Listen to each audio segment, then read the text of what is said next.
Kemarin banyak dari kalangan Islam yang berduyun-duyung ke masjid meramaikan malam nisfu Sya'ban sambil membawa air mineral untuk didoakan. Ada yang baca surah Yasin 3 kali berjamaah dengan diniatkan untuk panjang umur, memperoleh rezeki dan mendapatkan husnul khatimah. Ada juga yang dilanjutkan dengan sholat sunnah.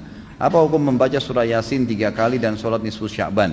Lalu apa keistimewaan malam nisfu Sya'ban dan tuntunan apa yang disunnahkan? Ini banyak muslimin memang yang menyalahgunakan ya, dalil-dalil. Jadi mereka tidak memilah mana dalil yang sahih dan mana dalil yang lemah, apalagi hadis-hadis yang palsu. Hadis yang menjelaskan tentang masalah adanya solat di nisfu Sya'ban, solat secara khusus namanya solat nisfu Sya'ban itu tidak ada. Hadisnya palsu, maudhu' itu. Yang ada memang adalah fadilah mengerjakan solat malam di nisfu Sya'ban, solat tahajudnya. Solat tahajud seperti biasa, tapi khusus malam nisfu Sya'ban punya fadilah.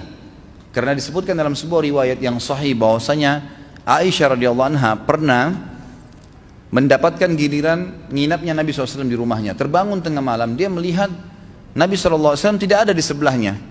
Maka Aisyah radhiyallahu anha terbawa rasa cemburu.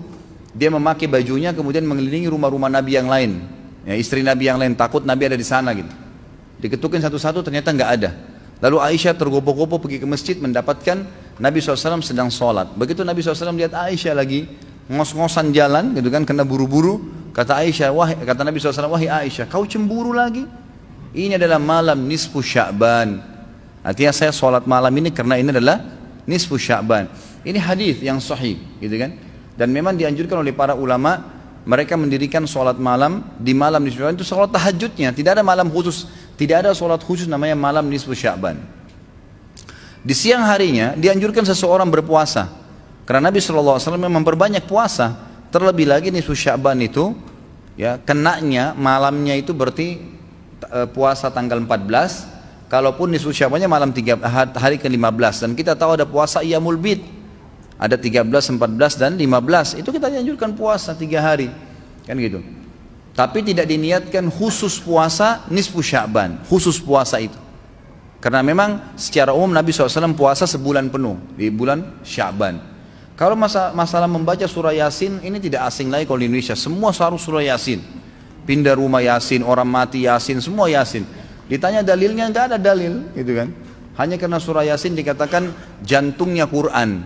Itu pun hadis yang lemah. Karena dalam sanadnya ada orang yang pendusta, gitu kan. Tapi ini diamalkan. Ya. Kalau kita mau mengaku pengikut Nabi Muhammad SAW yang murni, maka tidak mengamalkan apa yang tidak dicontohkan oleh Nabi SAW. Apalagi membawa air kemudian secara khusus dibacakan atau ditutupkan dengan surah Yasin, belum pernah ada contoh. Belum pernah ada contoh. Allahu a'lam. Saya tidak menyalahkan ya, yang mau kerjakan itu silahkan, itu hak dia. Tapi saya pribadi menyarankan, apalagi jemaah yang ikut dengan pengajian saya atau yang mendengarkan ceramah kita, murnikan ibadah kembali kepada Nabi SAW. Nabi SAW tidak menghembuskan nafas terakhir kecuali sudah mengajarkan semua yang kita butuhkan. Jadi tidak perlu ditambah. Kalau kita tambah seperti kita sedang mengatakan, maaf Rasulullah saya lebih faham daripada anda. Nabi nggak pernah baca Yasin 3 kali di malam nisfu Sya'ban, nggak apa-apa kan, bagus. Loh, Nabi mau nggak pernah lakukan. Nabi yang nerima dari langit wahyu nggak pernah lakukan, nggak apa-apa. Berarti sama saja anda bilang, maaf Rasulullah saya lebih ngerti. Ini keliru, nggak boleh. Jangan tambah-tambah agama, biarkan dalam keadaan murni. Sedangkan murni saya sudah banyak sekali yang kita bengkalaikan, apalagi kalau ditambah-tambah. Gitu.